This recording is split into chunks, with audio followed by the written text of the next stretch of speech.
Assalamualaikum warahmatullahi wabarakatuh.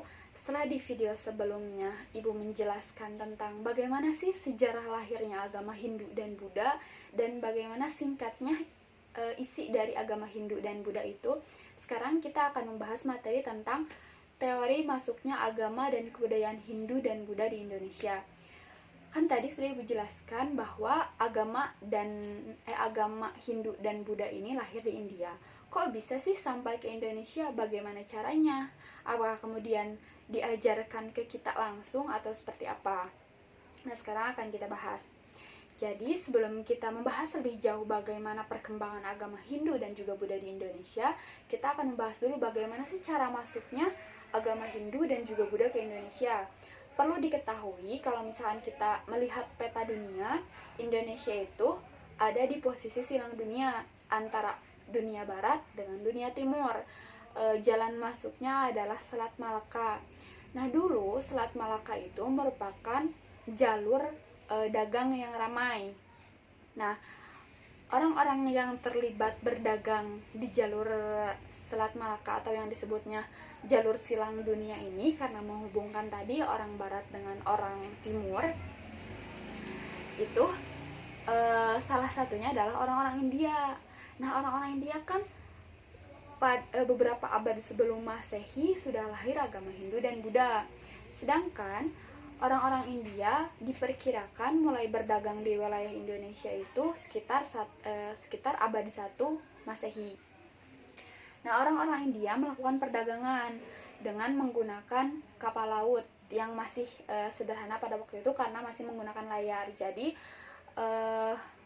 tidak bisa sembarangan kita misalkan ingin kayak sekarang tuh memutuskan ingin berlayar ke daerah ini, tidak, karena dulu itu sistem pelayaran masih memanfaatkan angin muson barat yang bertiup ke timur dan angin muson timur yang bertiup ke barat. Nah, orang-orang yang berdagang menggunakan perahu layar pada waktu itu memanfaatkan angin tersebut untuk berlayar. Tapi angin tersebut tidak muncul setiap hari. Selangnya adalah dulu itu 6 bulan sekali.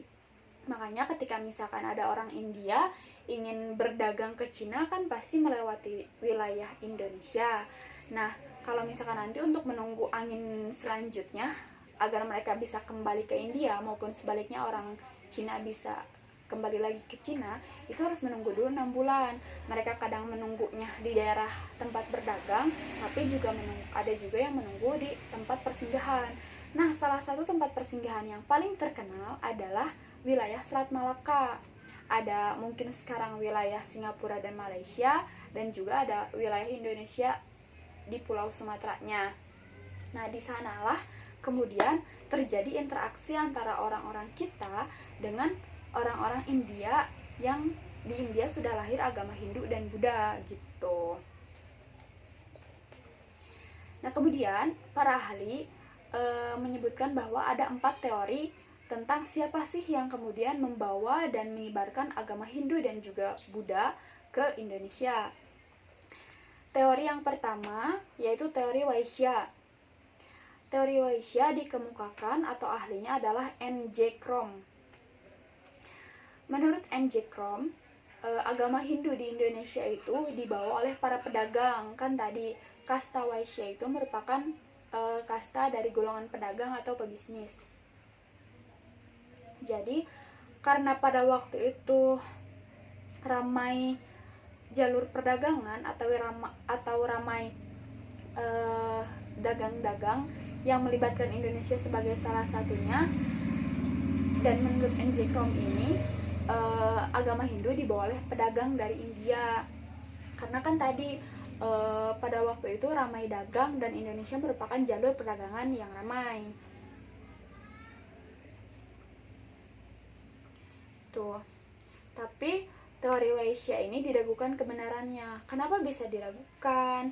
Karena jika para pedagang yang memang menyebarkan agama Hindu di Indonesia, harusnya pusat-pusat kerajaan Hindu di Indonesia ada di pesisir-pesisir pantai.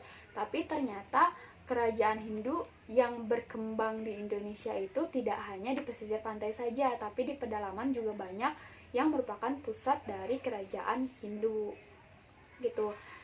Yang kedua ada teori kesatria. Teori kesatria ini salah satu tokohnya adalah F.D.K. Bosch. Menurut F.D.K. Bosch, agama Hindu dibawa oleh golongan ksatria atau prajurit-prajurit atau raja atau pejabat pemerintahan yang kemudian datang ke Indonesia, karena pada waktu itu di India banyak sekali kerajaan-kerajaan Hindu katanya. Nah, setiap kerajaan itu ada yang memang akur, ada yang memang berebut kekuasaan atau berebut wilayah.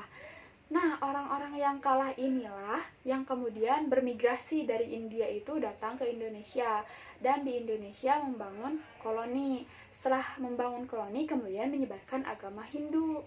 Nah, itulah isi dari teori kesatria menurut F.D.K. Bosch.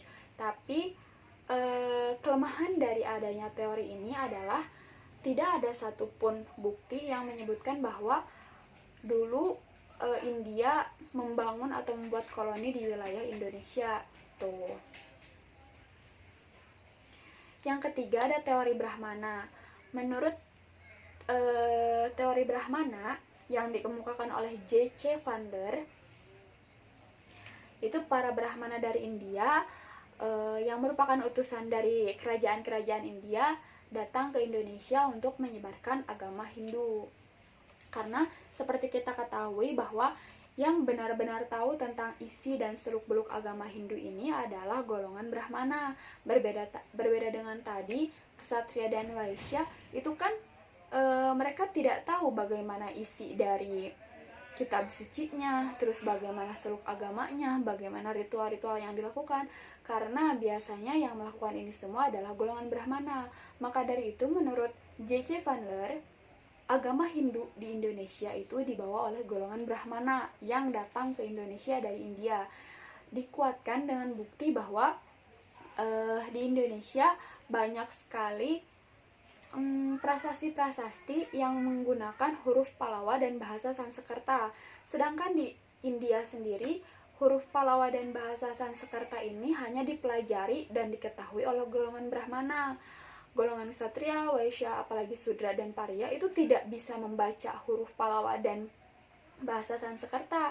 Hanya golongan Brahmana saja yang bisa. Tapi anehnya, orang-orang Indonesia atau kerajaan-kerajaan yang berdiri di Indonesia dengan corak agama Hindu, itu prasasti-prasastinya banyak yang ditulis menggunakan huruf Pallava dan bahasa Sanskerta. Itu menurut J.C. Vander yang menguatkan bukti bahwa agama Hindu yang ada di Indonesia ini merupakan agama Hindu yang disebarkan atau dibawa oleh golongan Brahmana dari India ke Indonesia. Tapi kelemahannya, di dalam agama Hindu, para Brahmana ini dilarang melintasi atau melewati lautan. Jadi mereka tidak bisa kemana-mana kan. Kalau misalkan dari India ke Indonesia itu otomatis harus melewati lautan, karena wilayah kita itu tidak menyatu dengan daratan Asia, tapi terpisah oleh lautan. Makanya ini yang kemudian menjadi keraguan beberapa ahli bahwa bukan orang-orang atau golongan Brahmana yang kemudian membawa agama Hindu ke Indonesia. Itu teori ketiga ya. Teori yang keempat adalah teori arus balik. Teori arus balik ini, salah satu tokoh yang mendukung kebenaran teori arus balik adalah George Sude. Nah, menurut George Sude, orang-orang Indonesia itu tidak hanya sebagai pelaku pasif dalam agama Hindu, tapi mereka juga aktif. Kenapa bisa seperti itu?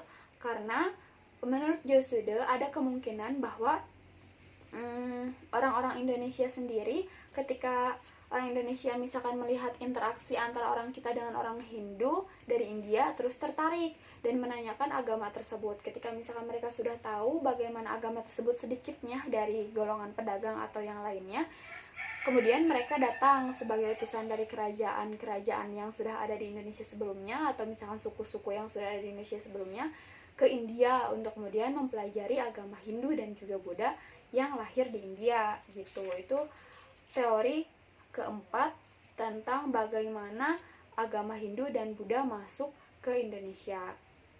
Nah, itu sekian dulu pematerian untuk kali ini. Insya Allah akan ibu lanjutkan di pematerian selanjutnya tentang kerajaan-kerajaan Hindu Buddha di Indonesia. Terima kasih atas perhatian dan partisipasinya. Wassalamualaikum warahmatullahi wabarakatuh.